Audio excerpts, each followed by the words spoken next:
it all began. The virus was created with Dr. Fauci, with Dr. Barrick, with Dr. Daszak, in concert with the Chinese Communist Party. This is not just a corrupt bureaucrat. This is a traitor or a circle of traitors on a massive scale who have brought about mass murder and debility among the American people and the peoples of the West. Nice try, Naomi. But I'm not buying that for 1 second, and I advise you to not buy it either. It's complete BS. It's nowhere close to the truth, and in fact it's very concerning because we rely on alternative media such as Steve Bannon's War Room and Naomi Wolf to report to us what's really going on, and that's not what we're getting here. This is an attempt to say that Fauci's role in this is akin to the role which Oswald had in JFK. That he's the only guy we got to blame. He's the guy who went behind Barack Obama's back to do this research. That's what Naomi says. Just check out what she says in full now to give her a credit, let her expose and expound on what her pitch is, and then I'll show you exactly why it's BS. And I'm also going to show you the links between Fauci and this guy here, Stephen Donnelly, the Irish Health Minister, would you believe. But let's check out first what Naomi Wolf has tried to spin you.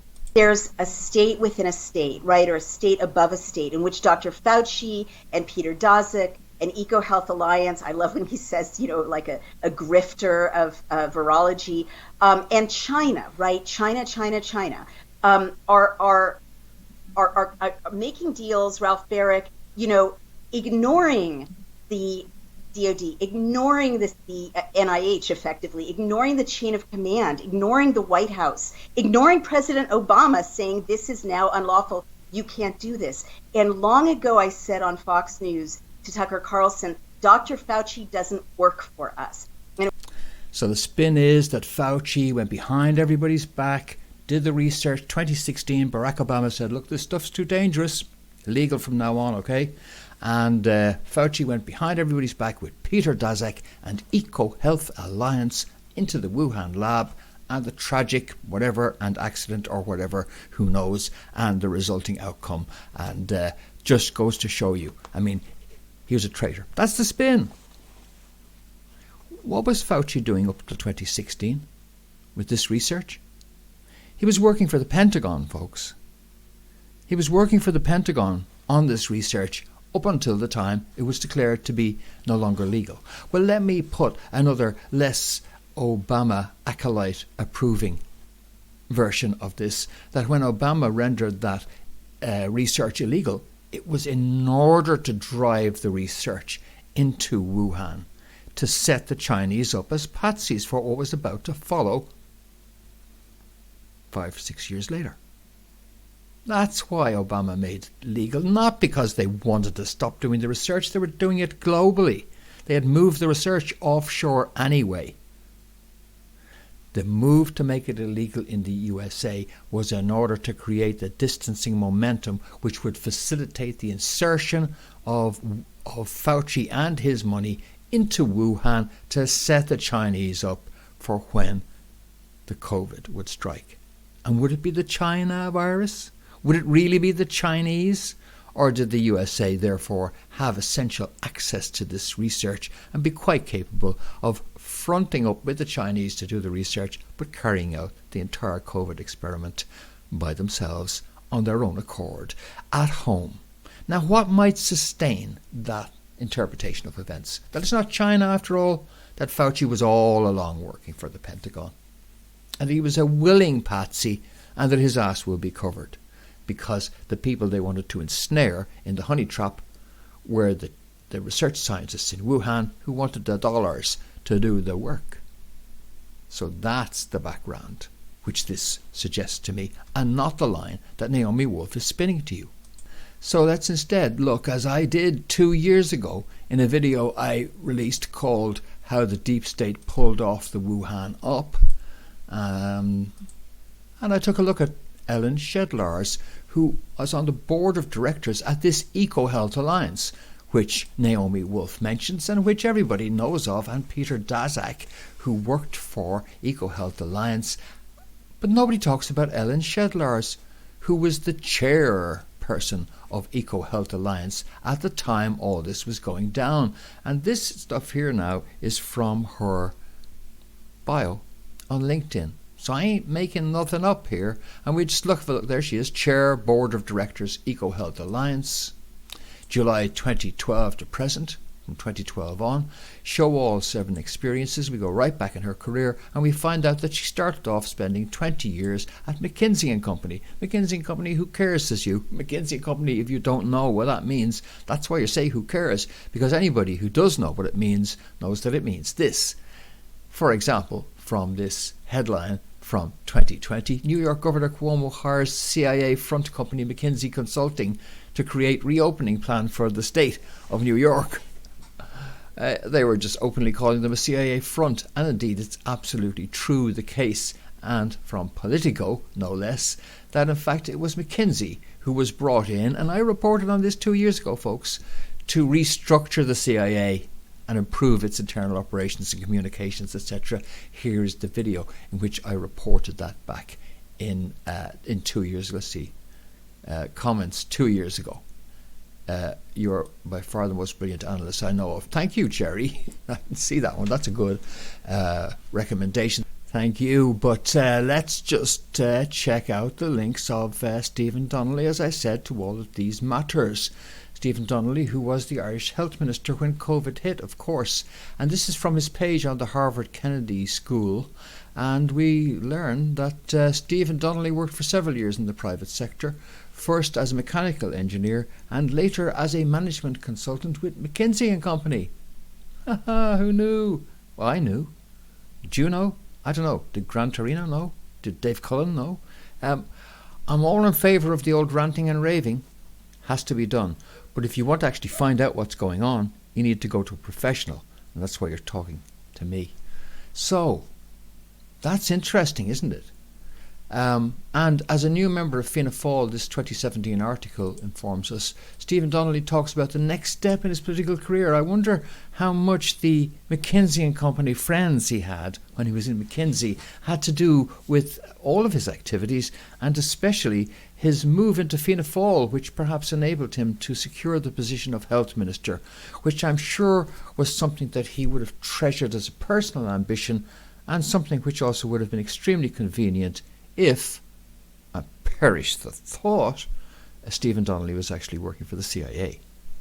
So that's, as I say, why I am the person you need to go to for this kind of stuff, because I just do not buy the BS, and I cut through to what really matters, and I think that this stuff here is what really matters.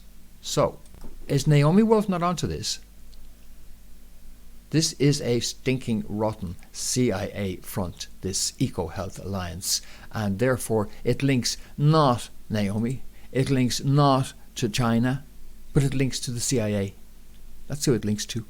That's who Tony was doing the work for before it was made illegal, in order to produce the plausible deniability at a US level for what would subsequently happen, and in order to entice the Chinese into the honey trap, which was going to enable the US end of what created and deployed COVID to hide its responsibility. And that's the difference. That's the difference between Naomi Wolf and me when it comes to keeping you forward. How can you ever get one step ahead of these people if you're always one step behind because you've been fed misinformation? And remember that misinformation always comes as 20% of the total delivered to you, with 80% being information that you find valuable. So when I say, oh, that's disinformation, say, I got plenty of useful information from there. Yes, you do. Except the important piece of information that they want to make sure you do not understand the right way. That's how it works, and that's how you're being played. So while she's pointing you towards China, I'm not. I'm pointing you the opposite direction, like real journalists do, like Unlimited Hangout here in this Whitney Webb article, which brings to your attention that the RNA for Moderna's Omicron booster is being manufactured by a CIA-linked company. The CIA not only have been involved in this from the get-go, but their fingers and their paws are all over it. They still are to this day.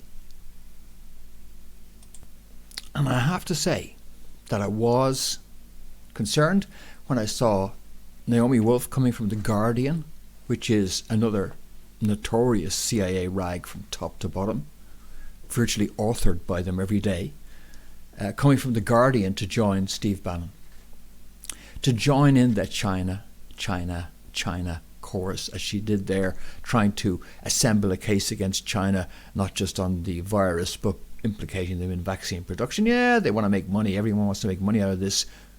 The CIA are involved in producing the Omicron booster. No, she's not talking about that. And Steve Bannon on the show, China all the time. And Donald Trump, China. And I'm saying to you, that's all BS. The Pentagon is who Tony Fauci was working for. The Pentagon is who was behind the COVID. The Pentagon is where we should have been looking. And so you've got to ask yourself questions about who you believe and who you believe unquestioningly. And especially as regards to the latter, you better stop doing that and start thinking. Start using the head. The difference between me and her is I didn't sell out. Back in 2005, when I had a high profile in the 9/11 truth movement, I exposed that exactly the same kind of implanted individuals was going on there, where entire, seemingly reliable structures of alternative information were actually disseminating propaganda, disinformation, in order to steer you the wrong direction. Don't buy it. Don't buy it, especially in regard to this. And where am I going to point to? There, yeah.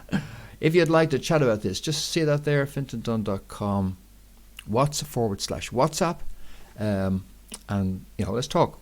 And you can perhaps post information that helps confirm or contradict that view. And also, I'm on Telegram there too. There's a Telegram channel where this content is posted as well. So look forward to your comments on both of those. So that's the deal, folks. That's what I do. I do not parrot the conspiracy lines that are going around elsewhere. If you want someone to do the ranting and raving, that's where you need your Dave Cullen of your... that's where you need your Gran Torino.